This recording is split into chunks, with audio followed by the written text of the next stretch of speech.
Alright, back again. Today we got out the old MVS-U4, turned that thing on, and figured we'd play this game here.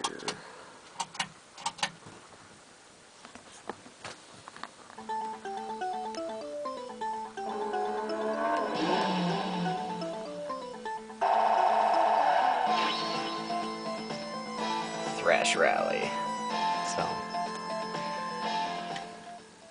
it's a pretty well-known one for the Neo-Geo.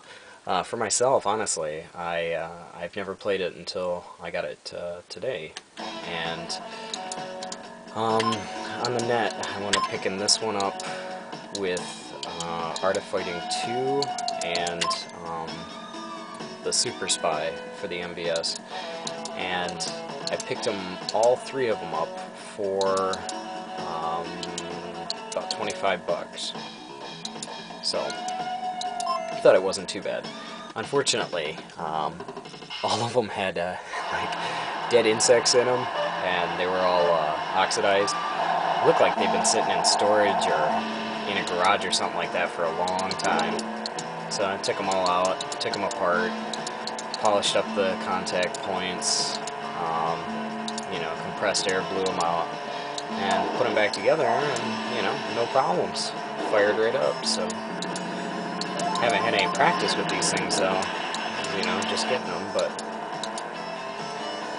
another thing, while I'm, you know, here playing the Neo-Geo one, my Astro City that I had, that I just wound up picking up, the Sega Astro City, I wound up taking that PCB out, that STV PCB, and I took it out because I just couldn't stand playing the two games, the only two games that I had for it.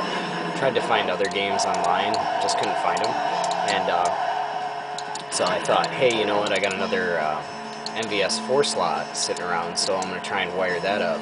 It took me, you know, a little bit of time to try and wire it up, but I got that in there, so my Astro City now plays Neo-Geo games. I didn't mod the buttons at all, or change the buttons, so the front is still it's still 3 and 3. But fortunately, a lot of these old Neo-Geo games, with the exception to the fighters, a lot of them used 3 buttons. So, you know, 2 or 3 buttons, so it wasn't too bad. And yeah, so I didn't have to play around with that. The one difficult part, though, was trying to get the sound to work. I had to play around with that. Maybe it's a little strange, I'm talking about my arcade machine while I'm playing this game. Focus more on this game, Luke.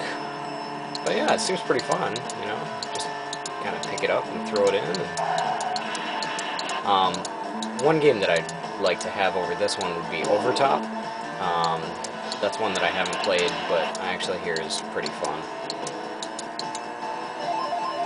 And since they didn't make so many driving games, I think they only made 2 of them for the Neo. I find this pretty exciting. It's like a new, I don't know, new discovery here.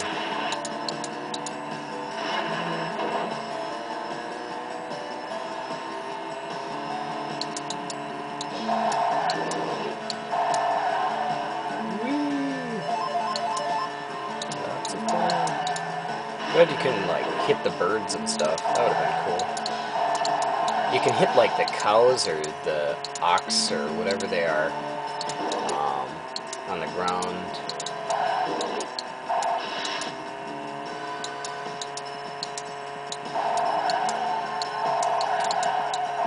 And now, the more that I, like, think about it... Oh, no.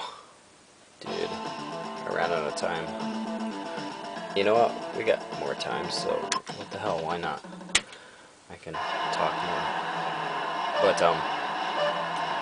yeah, what was I saying? Totally forgot. Oh yeah, I was comparing this with with my other 2, and just looking at the, you know, the screens after I got the other 2 kind of tweaked up, and just looking at the screens itself, it's not, neither of them are as sharp as this one.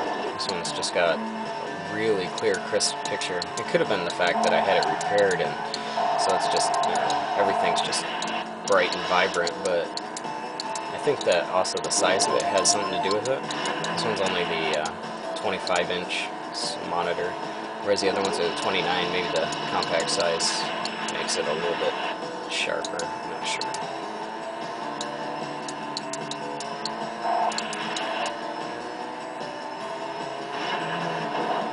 Yeah, if you come across this game, I recommend it. It seems, for the most part, seems to be pretty fun. You know, kind of reminds me of an RC Pro-Am kind of thing.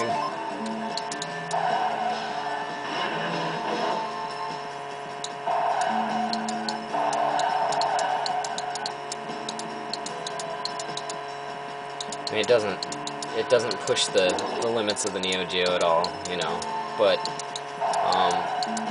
it shouldn't have to. It's not that bad of a game, you know. I'm just racing around the course and having fun. Well, I guess that's the end of that.